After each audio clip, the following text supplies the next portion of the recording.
So we've talked about doing our baseline assessment. We've talked about coming up with long-term goals that we use the wording in order to, and our at least 4 main long-term goal areas.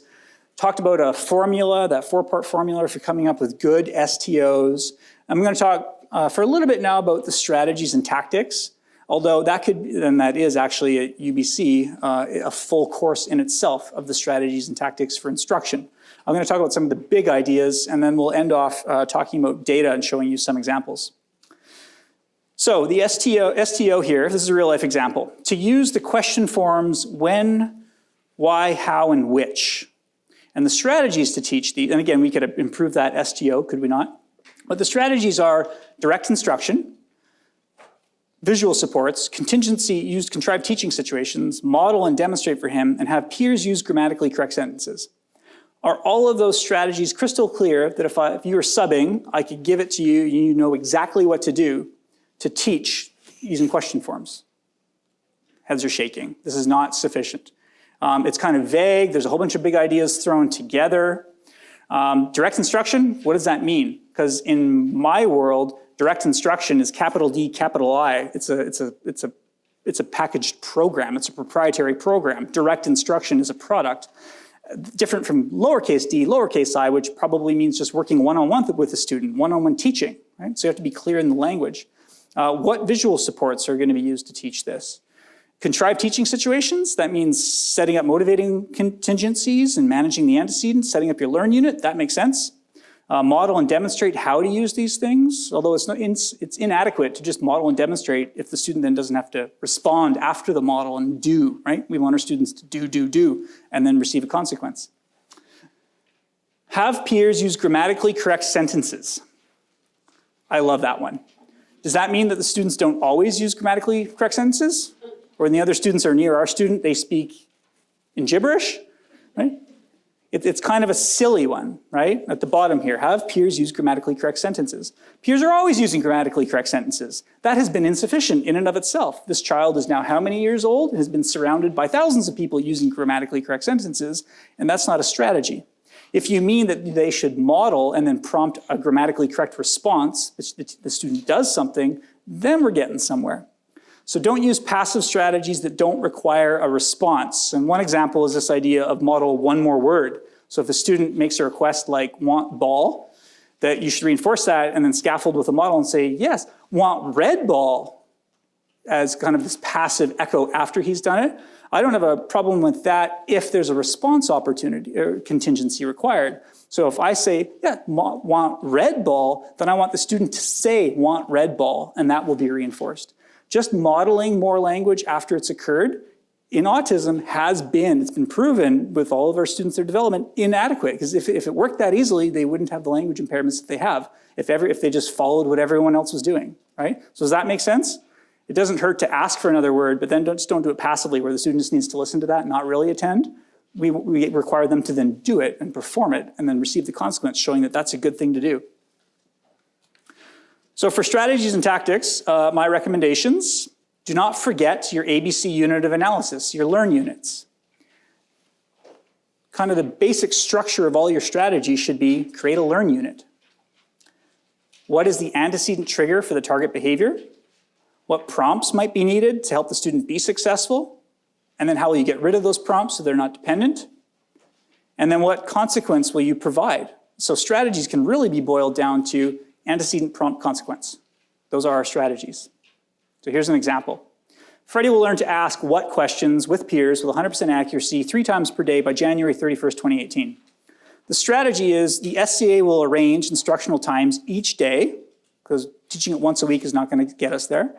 Contrive motivation by providing peer with a goodie bag, I'll explain that in a moment. Provide a prompt and fade that prompt, and then deliver the information when he asks. And so we want him to ask what. And so the context under which he'll ask what is we take a goodie bag, right? Let's pretend this coffee cup is a goodie bag. And we put something in there and we roll it up and you can't see what's in there. And we kind of shake it and entice him and we pique his interest. And what is he probably going to do if he's motivated? Reach for it, try and grab it to see what's in there. But now we know we've got the motivation we need, and we prompt and say, what is it? And he says, what is it? And then we reveal, it's this. Oh, cool, it's a neat eraser that I can use. Right? It's some cool thing that was worth asking what. And so this would be kind of a very contrived contingency to set up where the student starts to recognize, okay, when you pull out the bag, you got something cool, I have to say what, and then I get it. Right? But that's a start to asking what questions. And then you need to think about how can I make this more natural and expand it to other contexts. So arrange the instructional opportunity, capture his motivation with the bag, prompt him to use what, and then fade that out so he's not dependent on that. And then when the reveal is the consequence that closes the learn unit, because that's what he was looking for. He got the answer he wanted. That is the reinforcer. You don't need a token for that. So there you've got those elements, your ABC elements in your strategies, and it can be that simple. Right? Do you see the antecedent consequence for each response? Yes, you do. Read faster. Well, leave aside that this is a terrible STO. This is a real example. So we're looking at a real example and then improving upon it. So it's read faster. The strategies are SLP 45 minutes per week, model, listen to peers, provide interesting books, use cue cards, and work on critical thinking. Let's break that down. The National Reading Panel recommends for any student, regardless of disability or not, who's not reading at grade level, that every student should have a minimum of 20 minutes per day of one-on-one dedicated reading instruction with a specialist. 20 minutes a day. There's no research that says, well, what would a student with autism need, except for us to logically infer probably more. So 45 minutes once a week doing literacy instruction does not meet the National Reading Panel recommendations for how to fix anybody's reading problems. So right there, that's a strategy that's not yoked to research. That doesn't mean that reading with the SLP isn't important, but it should also be every other day of the week, there will be X number of minutes of reading instruction. A model, listen to peers. This needs to be kind of packaged in, does he listen to peers and then immediately read what they read? Make it clearer. Critical thinking, is that a strategy? That's a whole new goal. That's a whole new highly sophisticated goal, right? So critical thinking doesn't belong there. That should be removed. That's not a strategy for teaching reading faster. That's a goal in and of itself. Freddy will achieve 40 words per minute oral reading fluency with grade 1 materials with no more than 4 errors per minute 5 times per week. Use nonfiction books from grade 1 series. Do a warm-up read, each reading with folding in and a model read. Maybe that's what the model referred to in the previous poor example. 3 time 1 minute repeated readings per book, which means we're going to have him start reading it, and after 60 seconds, we're going to stop him. We're going to count how many words he did, and errors. And we'll do some error correction, and then we'll do another minute timing and try and get further, and then a third reading to get even further into the book, to increase the correct words per minute. These are evidence-based instructional strategies for literacy. Prompt errors at 2 seconds. If a student doesn't read the right thing in 2 seconds, this applies to any reader, prompt it and give it. Don't let them struggle with it, give them the word, because we're working on fluency right now, not phonetic decoding in that moment. And then reinforce with a token system. So this now looks more like a package of evidence-based strategies for addressing the reading, whereas the others were kind of a loose collection. Some were kind of close and others were kind of off the mark.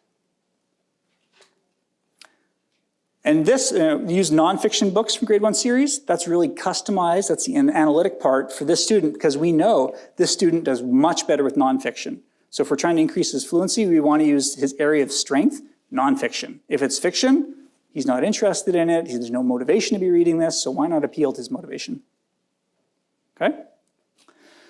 So the take-home message for STOs, in order to provide the instruction, for strategies, we need to complete the learn unit. You want to manage motivation. You want to make sure our students are motivated to respond and to learn, because otherwise they just want to get out of there. Manage your antecedents, provide instructional prompts to help them be successful, fade those out, and make sure that you are delivering programmed consequences to reinforce it. That should be your basic building blocks for strategies. And of course, you could supplement that with all sorts of other things and resources that you have available, depending on what the goal is. Okay, so I'm keeping that really kind of bare bones, lean and mean. Think about this when it comes to strategies. Suggested resources that I added, the National Reading Panel that I mentioned. They provide the essential components of literacy from pre-reading all the way up, and research-based strategies. So for example, the strategies that I showed you here are all evidence-based strategies that would be compiled into an individualized, customized literacy remediation program. Orchestrating Success in Reading by Don Reitheg. Dawn is actually a special education teacher in Burnaby School District and lives over in West Vancouver. You can see her mailing address. If you Google orchestrating success in reading, her ordering page will pop up. What I really appreciate about this is after I did my training in my doctoral program around literacy interventions, I came across her book, which is this beautifully packaged summary of all the research that you need to know in practical strategies. So if you need literacy instruction strategies, that's a really good, clean summary of what the National Reading Panel would otherwise guide you to. So I recommend that. And she's got some other resources too, but I particularly like the reading resources because I know it's completely congruent with the research and makes it really accessible to any teacher. Some questions, I put most of them up, but this one just came in. When would you shift from academic to functional goals for a child? Some school teams seem to be pushing this early for kids with ASD who aren't learning in the classroom. That's a great question. A couple of years ago, I did a workshop for ACT on addressing the needs of kids more impacted by their autism, the so-called low-functioning kids.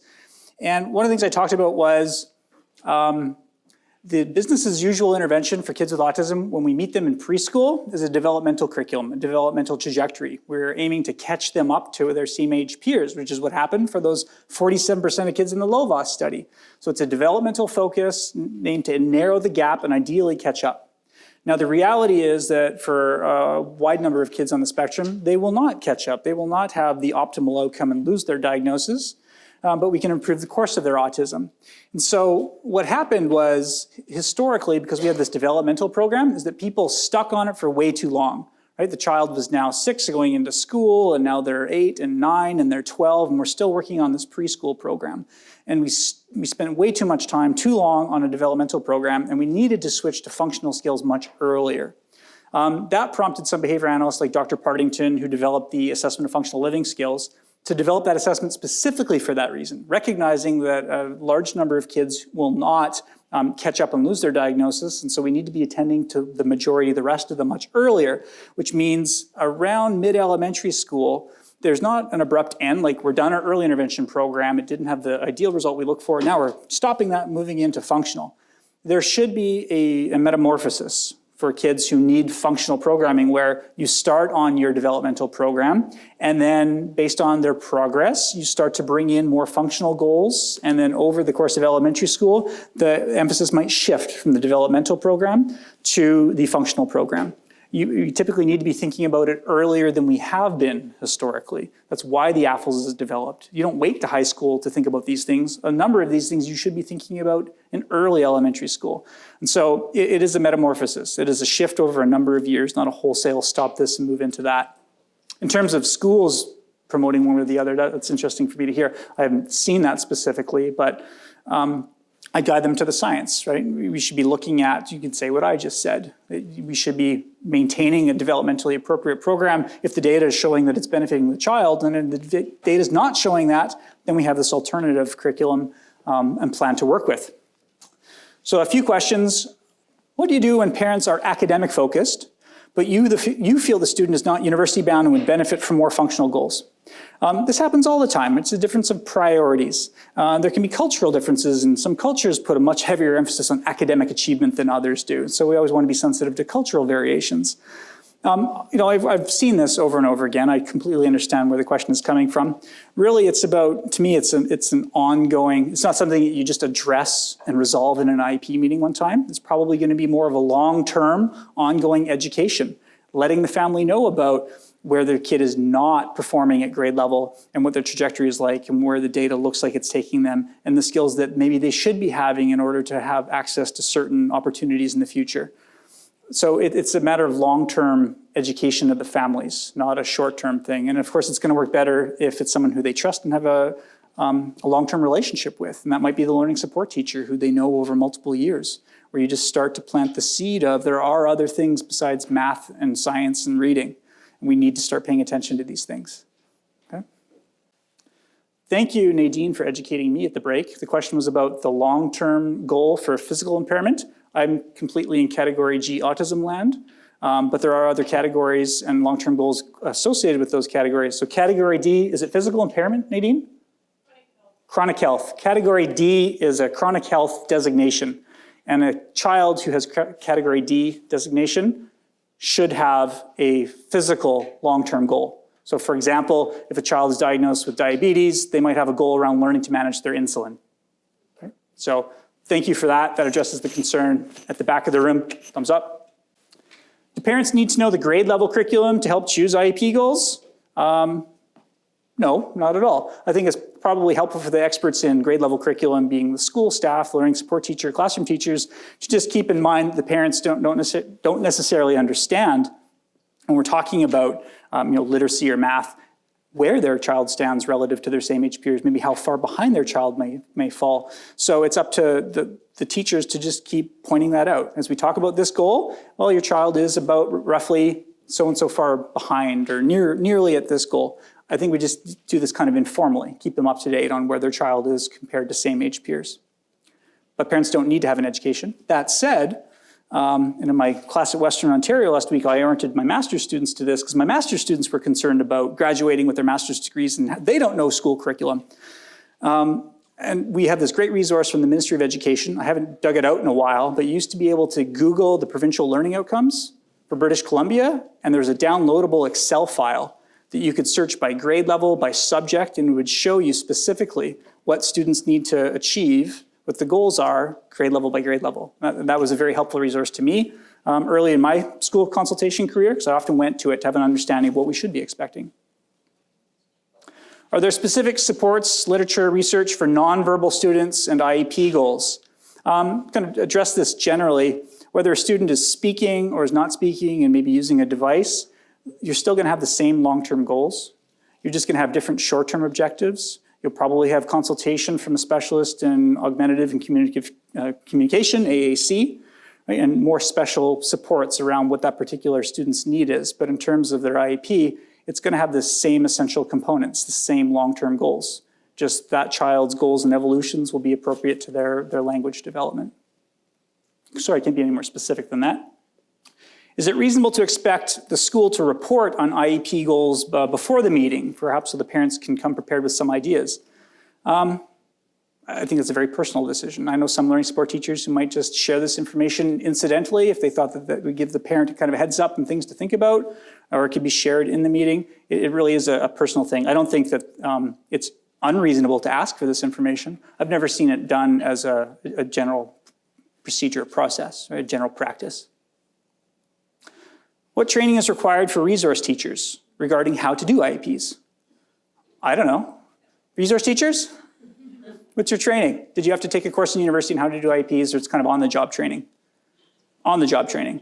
So I'm happy to come visit any school district and do professional development workshops on IEPs, right, so that we can get the word out there. This is being recorded, and so a workshop like this will be available to help train those who need to know the ins and outs of IEPs.